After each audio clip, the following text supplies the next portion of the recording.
Estamos de volta para mais um programa O que é o Espiritismo? Sempre com o valor desse programa. Nesse meu entrevistado, querido amigo Orson Carrara. Sempre uma alegria, Sidney. Que experiência maravilhosa estamos vivendo nós dois e podemos partilhar com os nossos telespectadores esta reflexão de tanta profundidade. O que é o Espiritismo? Orson, eu vou começar com uma pergunta inconveniente. Eu não gosto desse assunto, mas muita gente me pergunta e se você não quiser responder, vai ficar à vontade. Chico Xavier, ele é Allan Kardec de volta, Orson? Pois é, esse é um assunto que muita gente fica perguntando. Já me perguntaram isso de público, Sidney. Chico Xavier é a volta de Allan Kardec? Muita gente já perguntou. Eu fujo como o diabo da cruz dessa pergunta, viu? Olha, eu não tenho medo da pergunta, eu não vejo nenhum inconveniente nela, eu acho que é uma pergunta natural de qualquer pessoa que está especulando. Mas eu respondo da mesma forma, isso é uma especulação desnecessária. Porque, particularmente, é secundário falar que Chico é Kardec reencarnado. É uma coisa que não acrescenta nada. Algumas correntes são favoráveis, outras são contrárias, algumas evidências podem levar a isso ou não, mas que diferença faz isso? Isso não vai mudar o curso da história e da contribuição doutrinária de ambos, seja pelo codificador, que nos legou um trabalho extraordinário, seja pela contribuição inigualável de Chico Xavier. Não faz diferença. Há várias questões envolvidas aí, há polêmicas, troca de ideias e às vezes até discussões que não levam a nada. Não faz diferença nenhuma saber se um foi outro. Isso nós saberemos mais tarde. Eu não me preocupo com isso, viu, Sidney? Eu penso que é um detalhe absolutamente secundário. Não perco tempo com isso, não. Orson, eu conheço um pouco de você e não esperava outra resposta. Agora vamos voltar à questão propriamente dita. Chico Xavier mudou a cara do espiritismo no Brasil? Nem se fala, mas no mundo, Orson Carrara? Mudou, sim. Chico Xavier é um ícone da história da mediunidade no Brasil que se extrapolou para o mundo todo. O grande valor da mediunidade de Chico Xavier, a sua contribuição ao espiritismo, a difusão do espiritismo, ao conhecimento do espiritismo, não está na mediunidade em si.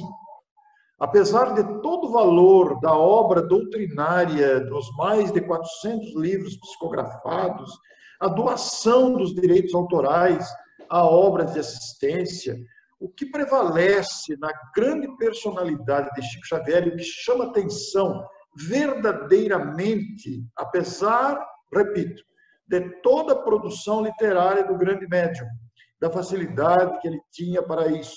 Mas o que chama atenção, meu caro Sidney, é o exemplo moral de Chico Xavier. Na humildade desta personalidade incomparável. Na humildade, no exemplo de desapego, no exemplo de pessoa humilde e simples, no amparo ao semelhante, no conforto moral. Um homem sem vaidades, um homem sem preconceitos, um homem que atendia a todos, fossem eles de que classe social fossem. Um homem que recebia as pessoas de maneira igual, sempre valorizando a pessoa que estava à sua frente, sempre respeitando crenças, opiniões, um homem absolutamente imparcial no sentido de amor e de respeito às criaturas. Isso é o que chama atenção. Chico era o que ele era, não é porque ele era médium, embora a mediunidade o tenha destacado, embora a mediunidade o tenha colocado em evidência, embora a mediunidade dele confiável, absolutamente repleta de credulidade, mas ele não é porque ele era médium, é porque é o homem, é o espírito que estava encarnado na personalidade temporária de Chico Xavier, que mudou a história do Brasil, mudou a história da mediunidade no mundo, porque ali está um espírito de grande fibra moral, de exemplo a ser seguido.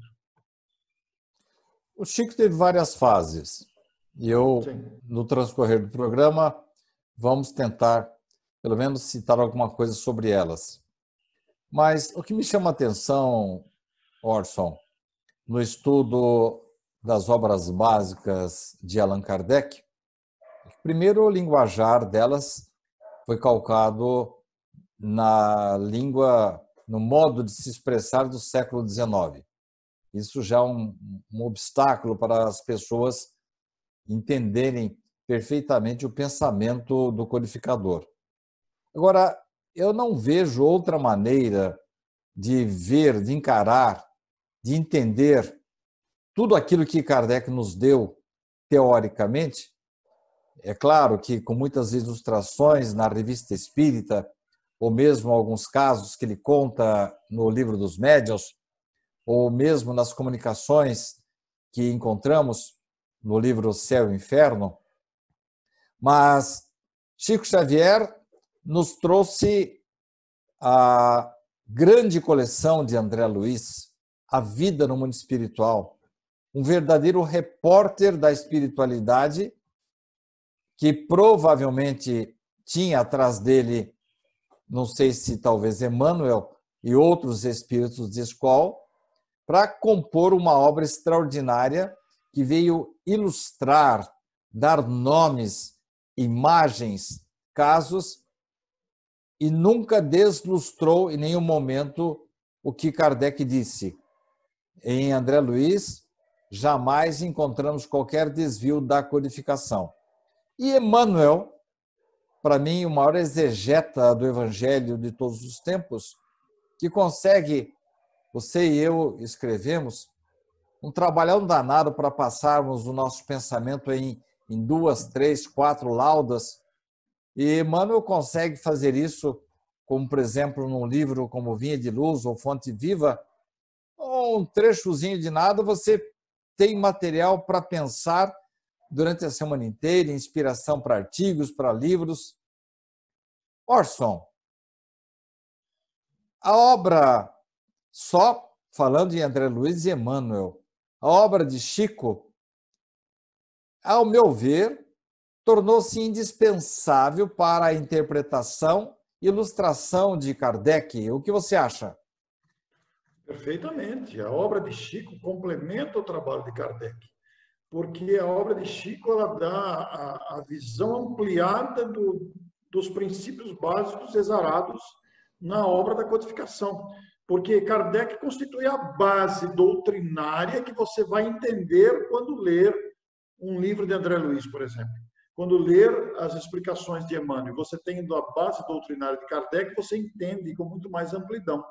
Agora, o trabalho de Emmanuel, de André Luiz, através de Chico, percebe-se claramente que não é um trabalho improvisado de um espírito que chegou ali e começou a escrever através do médium. Ele demonstra claramente que é um trabalho de equipe, planejado, organizado, sistematicamente, estrategicamente também, para que esses espíritos de grande conhecimento, esses espíritos de grande destaque na área do intelecto, do sentimento, do entendimento e interpretação do Evangelho, pudessem trazer essas contribuições. Nós temos em toda a obra de André Luiz mais de uma dezena de obras assinadas pelo Espírito André Luiz.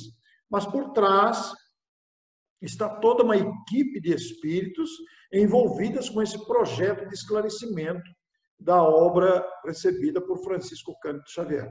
Quando eu vejo críticos da obra de André e da obra de Emmanuel, quando eu vejo críticos à mediunidade de Chico Xavier, eu lamento, porque vejo aí a falta de um aprofundamento da pessoa que está fazendo essas críticas.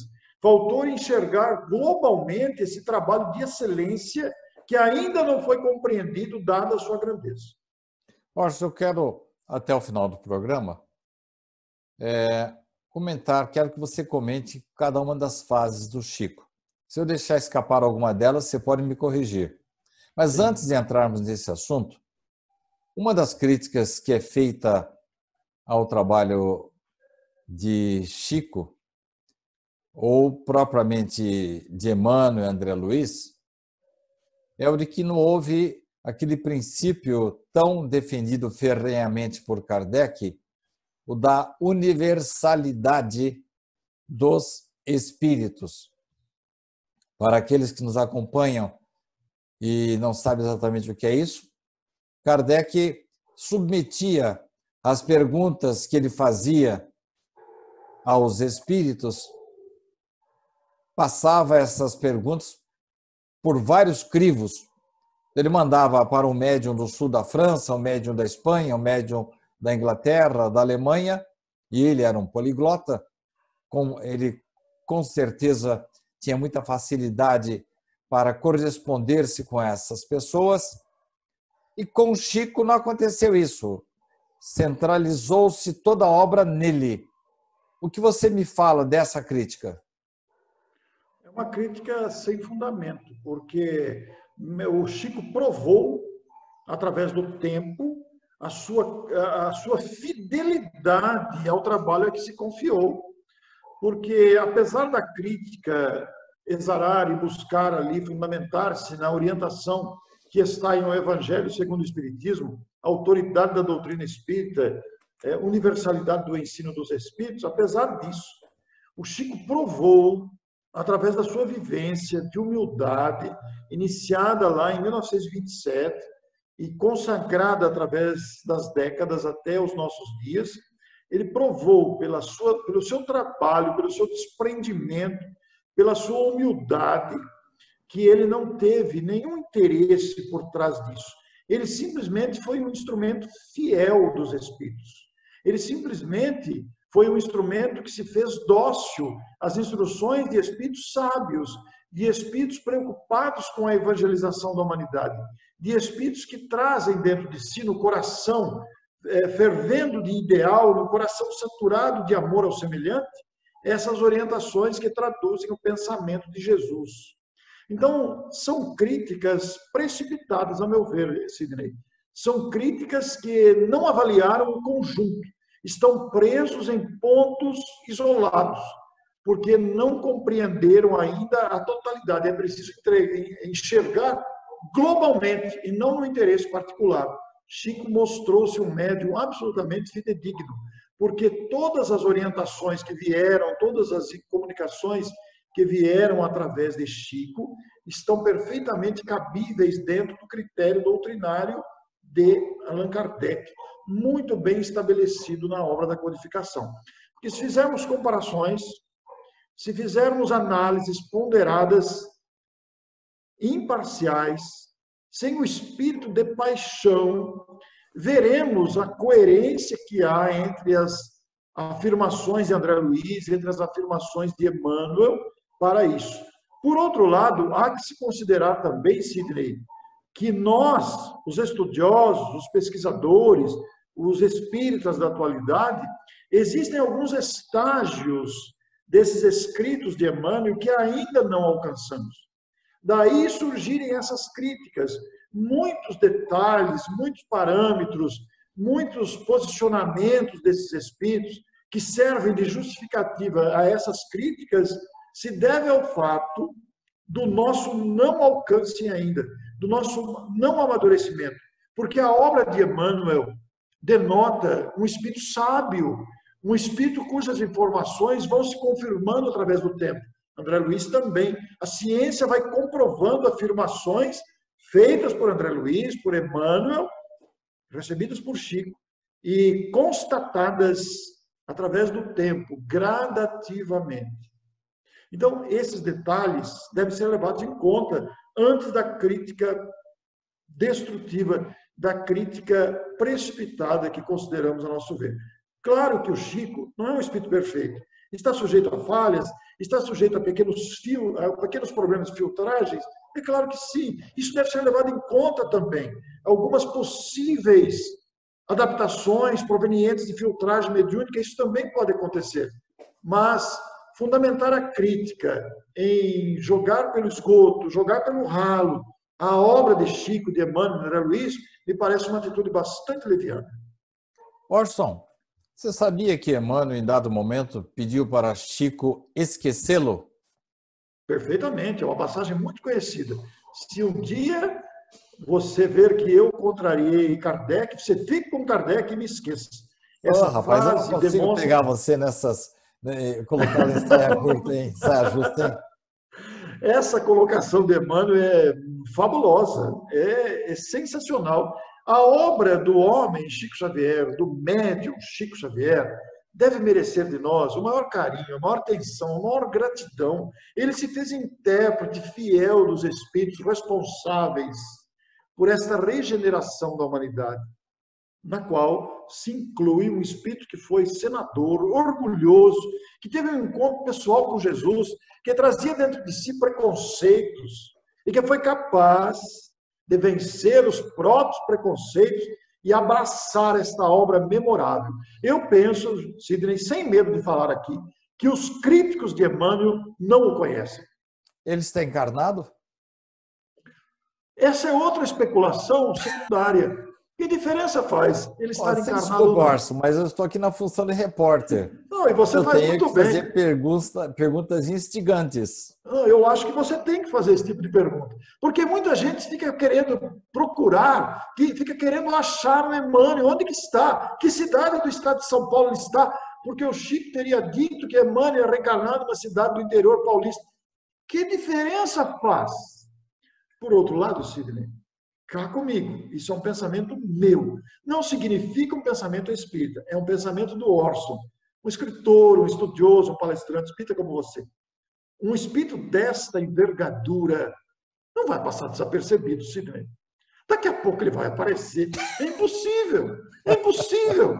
Ele deve estar encarnado porque isso provém da naturalidade da lei do progresso e da reencarnação. Eu estive em Itapeva. O próprio Chico falou isso. Eu não sei se eu encontrei o Emmanuel pela idade, talvez não seja, mas um menino, Orson, um jovenzinho, ele inclusive é filho de uma pessoa que você conhece muito. Esse menino tem uma facilidade de falar, uma cultura, um respeito pela doutrina. Ele já nasceu, eu perguntei brincando com ele, para a mãe dele, seu filho é Emmanuel? Ela deu uma risada. Eu espero que não, senão ele não vai ter certeza. Pois é, porque olha, não é fácil. Só para complementar, você imagina o peso de uma família receber um espírito dessa envergadura. E não vai ser uma família qualquer, né, Sidney? Porque há um trabalho envolvido de continuidade. É secundário saber se está encarnado ou não, não faz diferença. Mas que ele não vai passar desapercebido, não vai. Agora, o pior é a pretensão de dizer, né? Meu filho é Chico, é Emmanuel, né? Isso é muita pretensão. E tem alguns que ainda dizem isso, né? Eu, por exemplo, falo, né? Como meu neto nasceu no ano 2000, né? Nasceu no estado de São Paulo. Falei, é o meu neto, então. E por outro lado, tem um detalhe também, né, Sidney? Quantos, você falou desse menino de Itapeva, muito inteligente, muito amoroso, quantos nós não temos assim hoje? Quantos? Sim. Nós temos graças a Deus, hoje. Graças a Deus. Verdade. Orson, você vai ter uma missão impossível agora. Em 9 minutos. Em 9 minutos nós vamos falar das fases do Chico Xavier. A fase dos poetas. Grandes nomes que se destacaram na literatura brasileira e portuguesa, que se utilizaram da mediunidade de Chico e foram foi constatado por críticos literários o estilo desses espíritos. A fase propriamente doutrinária, com a coleção A Vida no Mundo Espiritual e a proximidade com Emmanuel, como um livro de base mesmo da doutrina, como O Consolador e outros, Orson. Sim, as obras de Emmanuel, os clássicos, os romances clássicos. Daqui a pouco vamos falar dos romances. Quero falar especificamente da parte doutrinária. A da parte doutrinária. Emmanuel produziu uma série doutrinária fabulosa, como Religião dos Espíritos, Justiça Divina, O Consolador, entre outras obras, o Livro da Esperança, entre outras obras que traduzem o conhecimento desse espírito da parte doutrinária do Espiritismo. O livro Religião dos Espíritos, por exemplo, que estuda questões do Livro dos Espíritos, O Consolador, que você citou agora, são obras primorosas, doutrinárias, aliadas ao trabalho de André Luiz, que consagra, que completa todo esse trabalho doutrinário, desta fase doutrinária de Chico Xavier, como você bem disse. E a fase dos romances? Foram romances extraordinários, como Há 2000 Anos, como renúncia. Orson, A fase Paulo dos e romances Estevão clássicos. é uma coisa extraordinária. Fala No alguma dizer, coisa, Orson. no dizer do próprio Chico, a obra Paulo e Estevão foi a sua maior obra psicografada. Não só pelo número de páginas, que é um livro denso, mas pelo caráter cristão que a obra traz historicamente do encontro de Saulo de Tarso, doutor da lei, com Jesus, que se transformou depois em Paulo de Tarso. Mas há 2000 anos, 50 anos depois, Ave Cristo, Renúncia e Paulo e Estevão, essas 5 obras clássicas, se o nosso telespectador, o nosso ouvinte não leu, leia, porque você vai somar a sua bagagem cristã, a sua bagagem doutrinária, humanitária, obras de imenso valor histórico doutrinária cristã. Você citou o Livro da Esperança, que foi lançado em deixe-me lembrar, 1964. Isso. É o centenário do Evangelho segundo o Espiritismo. Isso mesmo. De uma certa forma, ele complementou a obra, a coleção Fonte Viva, Isso. com uma síntese extraordinária do Evangelho. Isso coloca Emmanuel, através de Chico, como um dos maiores exegetas do Evangelho de Cristo. Fale algo a respeito, Orson. Emmanuel, além dos livros densos, a sua capacidade redacional de textos extensos, ele produziu a série conhecida como série Fonte Viva, que são os livros Fonte Viva, Vinha de Luz, Caminho, Verdade e Vida e Pão Nosso. São livros com 180 capítulos cada um, todos capítulos compactos, de 1,5 página, textos breves, compactos, mas de alto valor estudando o Evangelho, que se acrescem depois o Livro da Esperança, e também eu esqueço, tem mais um, mais um ou dois, eu me esqueço o nome deles agora. Nós fixamos mais na série Fonte Viva, mas são capítulos compactos de estudos continuados, 180 capítulos por livro, a série Fonte Viva, toda ela extraindo textos do Novo Testamento comentados pela sabedoria evangélica de Emmanuel. Você não acha, Orson, que principalmente essa coleção Fonte Viva, ela é muito adequada para a implantação do culto do Evangelho no lar? Sim, qualquer uma dessas obras citadas, incluindo o Livro da Esperança, são obras perfeitamente indicadas para o Evangelho no lar, porque são lições curtas, com parágrafos de extenso conteúdo, embora sejam parágrafos curtos, você extrai muita coisa. Nós, como palestrantes, costumamos buscar frases de Emmanuel nesses livros, porque eles abrem um universo de interpretações, eles abrem um universo de oratória, de eventos, abrem um universo de ensinos e reflexões.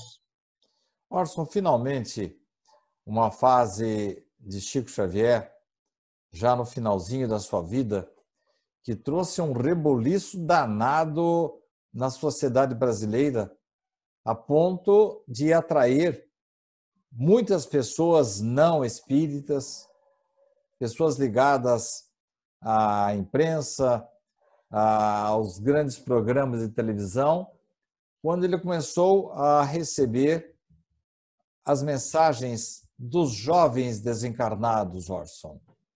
Por que Chico terminou a sua obra com essa fase de consolo às mães dos jovens desencarnados, Orson?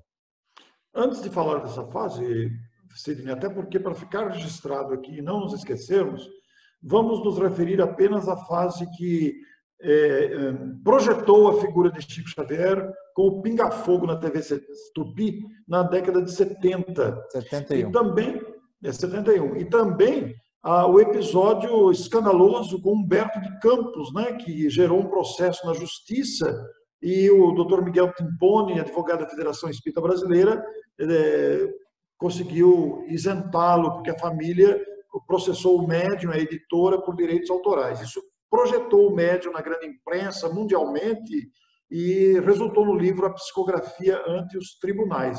Foram fases importantes da vida do Chico. Mas ele concluiu a sua existência, sem dúvida, com esta fase marcante que foi do consolo, através... Pois não, Silvio. O Richard Simonetti lamentou que a Federação Espírita tivesse ganho a causa do Humberto de Campos. É mesmo?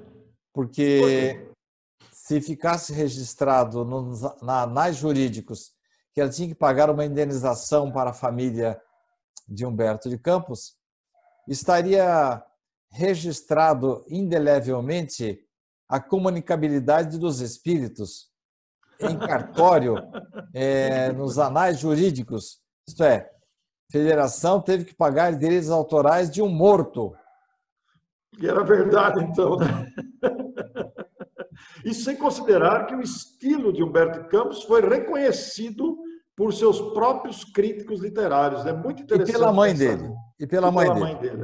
O episódio é muito comovente.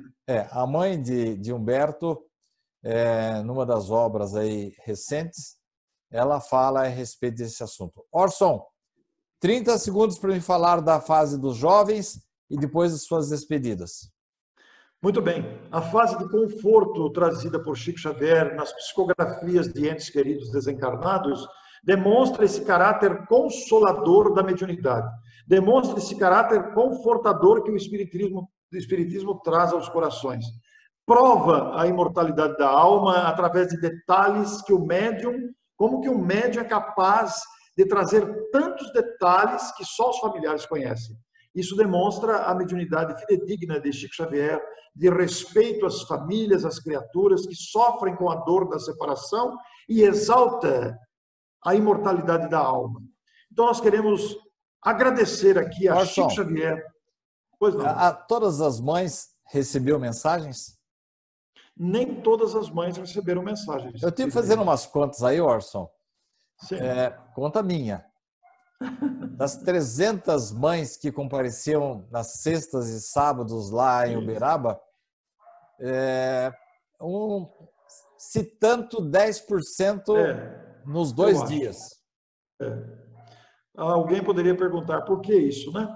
Porque as comunicações, as informações vindas do plano espiritual dependem de várias circunstâncias, onde estão incluídos os méritos dos envolvidos e as condições dos envolvidos em ambos os lados da vida. Muitos espíritas, inclusive, envolvidos com a questão, nunca receberam notícias. Isso se deve a vários fatores que merecem ser estudados com mais abundância. Mas aqui fica a nossa gratidão a Chico Xavier, este grande nome que projetou o Espiritismo com a sua ação no bem, constantemente consolidada no seu exemplo. Afinal de contas, o que é o Espiritismo? Muito obrigado a você. Muito obrigado a você, Orson, por mais essa participação maravilhosa, brilhante, didática. E a você que está nos acompanhando nesta série de programas, vamos continuar perguntando ao Orson e cada vez mais ele nos trazendo a cada programa um tijolinho a mais nesta construção maravilhosa da doutrina espírita. Afinal de contas, o que é o Espiritismo? Semana que vem estaremos de volta. Até a próxima semana.